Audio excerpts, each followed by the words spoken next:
Hello, hello! Welcome to All About the Bass. I am Lee. I'm Cici. And I'm Ollie. Hey! Yeah, who are you? That and K cancelled, so you've got me. In all seriousness, I am Ollie. I'm one of the managers at the shop. I've been working with Andertons for on and off about 8 years now. Actually, I was Lee's first hire when he managed the guitar department. True. So it's all his fault. If you don't like me, comment against Lee, and we will read them later, much later, the witching hour when we can't sleep. We've got some beautiful things today, mate. Fender, of all people. That little company, Fender. Yeah. They've got something, Indie brand. Something new out, eh? I like that colour. It's a fit colour. I like that colour. Ollie, what was the colour? That is not Fast Hedgehog blue. It's actually Noble blue. Noble. And these are, if you've not worked out already, these are the new Ultra 2s. Ultra 2, second instalment of the Ultra series from Fender. I'm looking forward to the Ultra series Tokyo Drift, and then it'll be the Fender, the Ultra, the jazz bass then, won't it? Lovely. Yeah, well, so hopefully we'll be still doing this, and we'll be here to introduce that when it comes round. Absolutely. But yeah, absolutely, man. Yeah, so yeah, Ultra 2s. I think you might have seen the Guitar Channel. They've released all the guitar bits. This is our turn with everything bass. We've only got a couple here today, but I think there are some other ones that are. There is a Meteora bass which we don't have yet. We will. Meteora? Sorry, I'm interrupting you. But a Meteora, as in like what you were playing. Yes. One of those. Absolutely, one of those is coming. We don't have it yet, and we will do a more in-depth review later, I promise. Of course. I can't wait to see that. That's wicked. That is a little bit just unusual, is it? Or in my mind, that say introduce a new shape straight into the the higher range. But for those who don't know, obviously Fender has got sort of three lines that they like to keep at each level, at the Mexican level and the American level. In the American level, the Ultras are their very much contemporary take on their classics. So here we've got the classics, the jazz bass and the P bass, absolute stalwarts. There's features which we'll go into in a minute which lean them a certain way. And I think the Meteora, as a humbucker designed alternative modern design, I think it lends itself to this series better. Sweet. Because you couldn't exactly have an American vintage Meteora from all the way back in 2015 when they first released it. Ooh, yeah, good shout. And didn't they start as like was it the Paranormal? Yeah. Or, Parallel Universe. Parallel Universe, yes, of course. Yeah. As you can see, I mean, the new appointments were made, so it's ebony boards, ebony fingerboards, all round as standard. All over now, as standard. So the small withering elephant in the room, unfortunately, is the sad-looking old Ultra. Hey! Actually, it's still gorgeous, of course. Still wonderful basses. I mean, straight away, that thing is like, it's got some extra things just visually. I'm just thinking, I can see the binding and the blocks, but that's more, that looks more traditional to me, like that's sort of more stripped back into like, like the original jazz basses. Obviously this was like a 70s, late 60s, 70s thing. Yeah. But they might have tried to deluxe it here, which some people might think more of as a vintage instrument, a set of appointments with the binding, the block inlays, and I think they've stripped down. I like that because I now look at these and that is a modern P bass. There's no doubt about it. I'm not expecting Jacko to rock up with that. Yeah, cool. The pickups are sparkling. They're so clear. Yeah, it's like a hi-fi sound. This frequency is beautiful, and obviously you can play around with that if you need. But just generally out of the box, the clarity and the intonation as well, getting up here, it's like bang on. But I've noticed it got 18 volt preamp. We were talking about this in one of the last videos about the old Music Man and Sire. Whether they're doing 18 volts or 9 volts. Everyone's going 18 volts. They'll all end up with Tesla battery packs in 30 years' time, I think, just for as much headroom as possible. So, yes, so that's the first change from the Mark 1, obviously aesthetics. Okay. We have slightly different controls, a quite similar preamp. You will notice that there's some lovely chrome knurled control knobs on these ones, whereas I've got more traditional sort of pointy ones. You've got a button to press. Right here. That right there. That changes from passive to active. So obviously if your batteries go, well, you do want that more traditional sound, which doesn't go through the preamp. These have that covered. Like it. And yeah, your mentions on the pickups, they have redone the noiseless pickups as they tend to do in these iterations. And yeah, I heard the extra top end. I heard the finger noise a lot. And I like how this lends for bass because sometimes you want that extra detail. Yeah, and as you said, it is that kind of it's almost like a compressor on it. Yeah, and it's like nice to have that kind of percussive sound as well. I think that's something that gets really overlooked on bass in general, is how percussive it actually is and how much that adds to things. Oh, so totally. it's nice to actually have that, be able to poke through. Yeah, if you need it. And actually, like from memory, I think on that one was the little toggle switch. Was that used to be the active passive? Was it on there? My product knowledge is really good. No. Yes, the little toggle switch was that, and now. So yeah, they got a little mid-frequency range, so you can choose 325 hertz or 750 hertz. So yeah, there's a little bit of scope. Yeah, for your midpoint on the preamp there, so you can focus in. And to be honest, I like that. I like that with an active bass, especially if you're playing in a small room and you start rattling the place up, and you can't take your mids out in the right spot. Oh no, totally. Yeah, it's almost like someone's playing bass inside your own head. Yeah, when you really punch it up and it's in a small room. Oh no, totally. Oh, and the opposite. You know, when you need to cut through, and you're like, wait, this sounds great on stage, and then you go to wait, how do I sound over there? Oh, can't hear your bass at all. Yeah, you're doing a gig in a marquee. And Auntie Joyce by the Volivants at the wedding can't hear you at all. Speaker, where's that bass? Yeah, totally. Oh no, and that's it. That's where this can help. I think that's where the Sire preamp, sorry to mention another bit, but that's why that was always so, and still is so great. You've got that frequency boost and cut, but you can actually scope out the frequency you want to highlight. Yeah, practically speak. Let's hear it. Kind of get in there. Oh, no, let's hear that.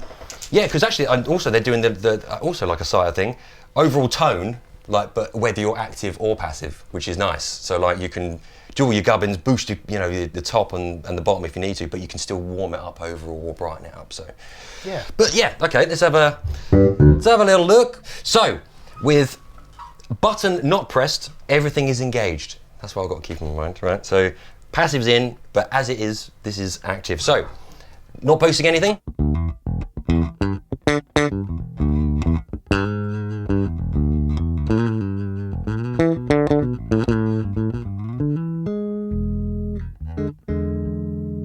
Oh yeah, let's try a little bit of this. So we've got this, poke the mid-range in the 350, both pickups. Do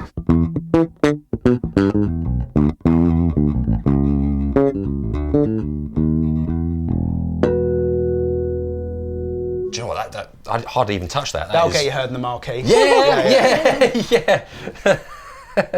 when we Volivants left now. Right, so that's posh in there. Let's just boost everything a little bit. Treble and bass, same, both pickups. Oh,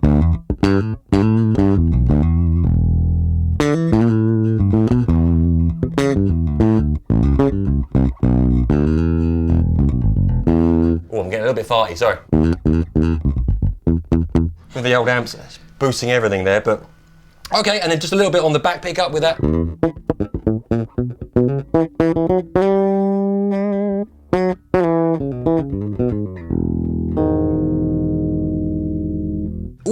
Flick to the 725. Oh, okay. Yeah. Especially that high stuff, because that'll really kick you through a mix. Oh, okay.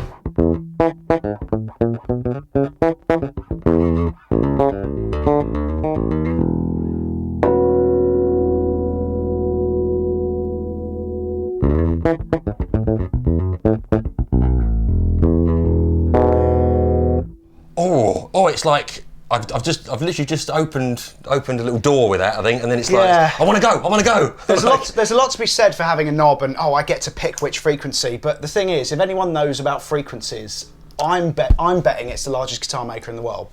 Yeah. And I think they've picked two very good frequencies to poke at. Yes, yeah. I agree. Oh, mate. Lovely. Oh no, thank you. Cici, very nice. Would you love to I would. Beautiful blue beast. I actually don't know how this is going to sound. I've got everything middled. So, oh yeah, that's cool. Yeah, everything's middled. I'm actually on passive mode. Actually, I was about to say, do you know what? Would you mind, when you're showing the lovely people the active part, would you do these passive as well? Because I didn't do that on here. Yeah. Just so you can see how that sounds. But so, slap bass is what I'm going to attempt. Yes. Just because I want to hear it, but.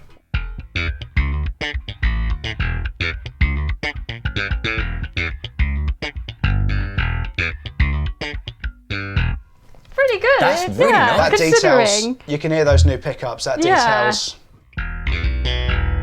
Yeah, I wouldn't put that down as a P bass if I was blindfolded. Maybe. No. Like, just just as it is. That's real nice, sparky. It is, yeah.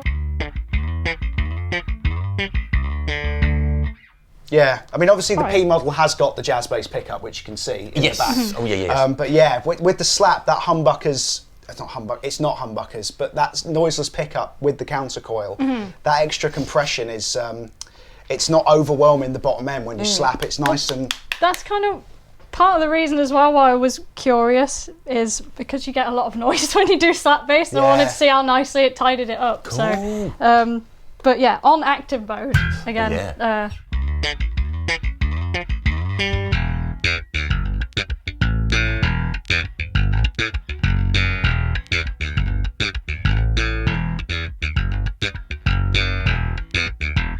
it's really nice actually. Yeah, that's cool. Yeah. like So that. what else do we have? Oh, yeah, So have a play. if I pan all the way to the neck pickup, This Yeah. is my favourite. Okay. This is... P-Bass Central. Oh, yeah, here we go.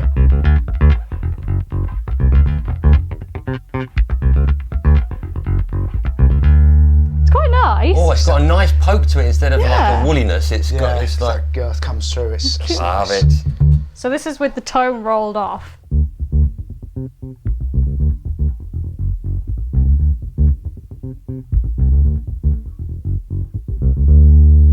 Nice and warm. That's really nice. Yeah, And then what do we it's have?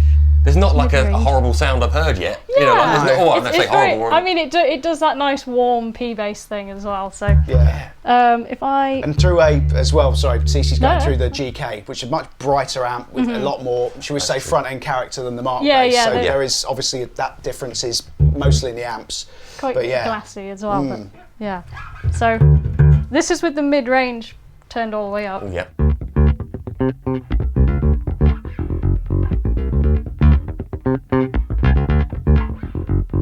Yeah, Auntie Very Joyce, get nice. away from the Volavons. Joyce can hear everything now.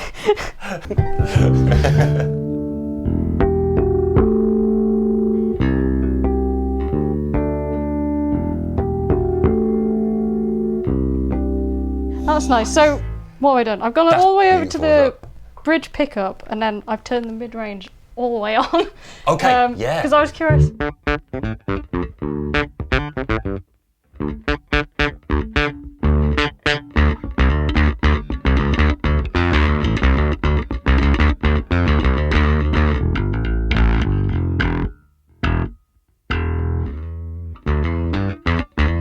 It's quite like, so I'm just trying to listen for where the pokiness is and how consistent it is across the fretboard, because it's one of the things that kind of bugs me about certain other basses is when you're playing, when you move to different parts of the neck, some things are really harsh and then other things. And there's specific spots on the neck that it always does it on certain I basses. get what you mean. Like, And I- you were saying that we've got that little bit of grunt coming through there, Yeah. and that's absolutely, It's, really it's nice. hitting It's the still front end of pushing that GK really Yeah. nicely. Yeah. And Yeah. also all the extra, the more top end we have than the Ultra One. Sorry guys. Yeah. That when you're doing the harmonics, Mm-hmm. that richness and it's all harmonic content, it is nice. Yeah, It's- it is. You can hear the Very extra. nice. Yeah. So what else do we have? Treble and bass. Ooh. This could get nasty. So if I turn the mid-range back to the centre, tone Yeah. all the way on, Cool. treble all the way up.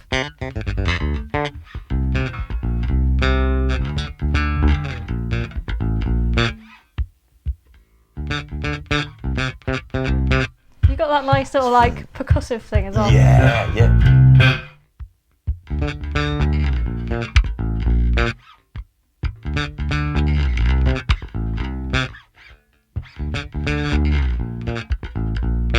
Yeah, it's nice. Nice. Considering that is literally all treble.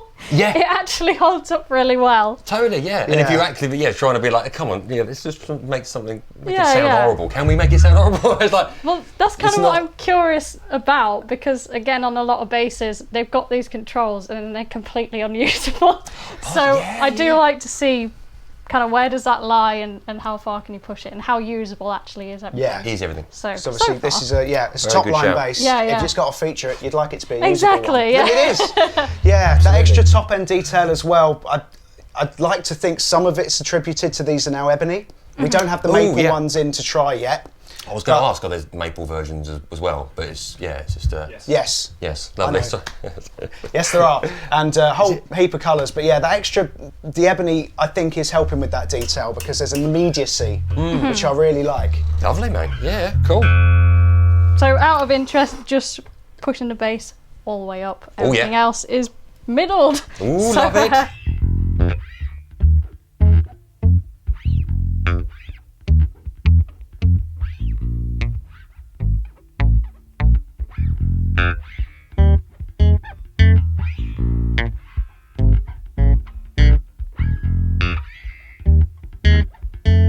It's nice. Really nice. Yeah. The details really complement. It's a nice balance. It's a well balanced bass. It is very nice. All that extra bottom end from the preamp. Yeah. Oh, no, totally. That was another thing. Speaking of well balanced, is this bass is very well balanced. Yeah, good shout. Yeah, this is beautifully balanced as well. Yeah. It's not diving anywhere. It's really nice. I mean, this is straight out of the box, and although the strings are a bit high for how I would personally have things set up, so kind of like my fingers are quite small and they get stuck under the strings when they're really high, which is why you hear that little bit of a delay because my fingers kind of getting hooked. But apart from that, considering it's straight out of the box, it feels really nice, and in general, if you had it set up to your liking, I can't actually find anything to dislike about the way this bass physically feels to play and hold, which again, some of them, they're kind of, when you play them, it doesn't matter how well you set them up, it's just, there's certain bits about it, like it's too sharp, there's no sharp edges, nothing's digging in, it's well balanced. It's very much the ultimate ergonomic, player-friendly, player comfort bass. Another big feature which Fender are making a big thing about, and it makes sense, is the Quartersawn neck.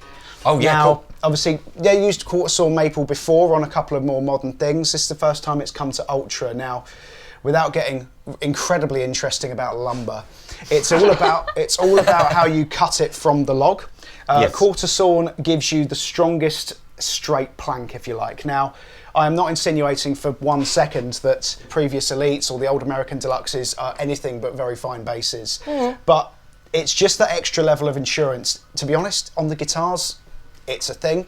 On basses, the amount of tension the necks go through, it's a big thing, and there are some heartbreaking times when you had it in the shop where you got someone who's had something like this, like an old American Deluxe, and they bring it in for a setup, and there's not a lot we can do because there's been a bit of a twist, or there's been, and these are old basses, I'm talking, 20 years or so, but it's just that extra level that I think Fender are committing to, that it's built to be a life instrument. It's very much aside from custom shop, for this type of bass, where'd you go from here?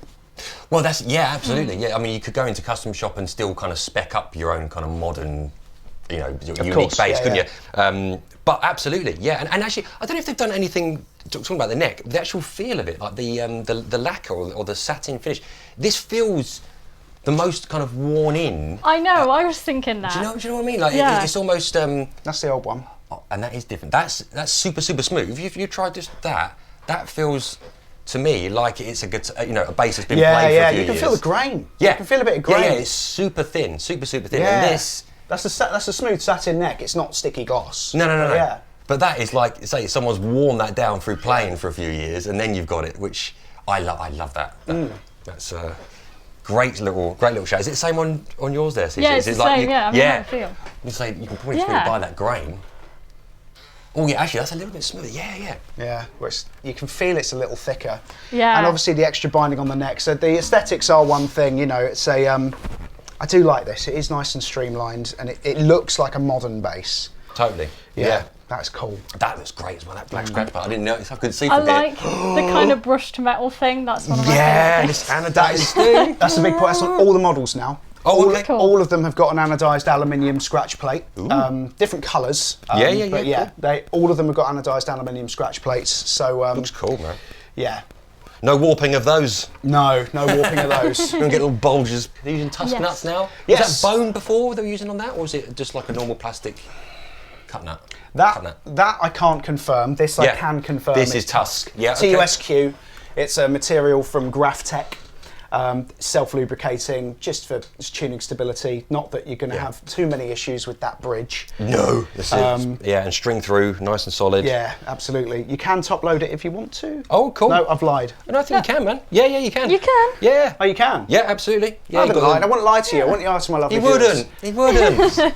Okay, all right, quickly, I think while we got it here, I think you're very right, mate, we should just a quick A-B between Ultra 1 and Ultra 2. We'll do it through the same amp, so we'll just give us an A. To make sure I'm just, I'm all centred on there. And then an A.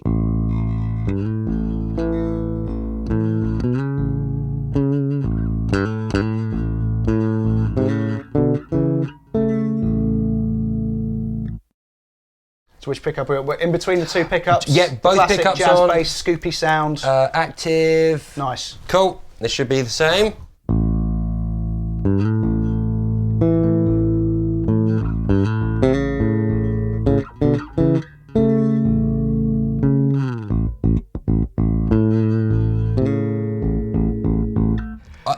It's not just us.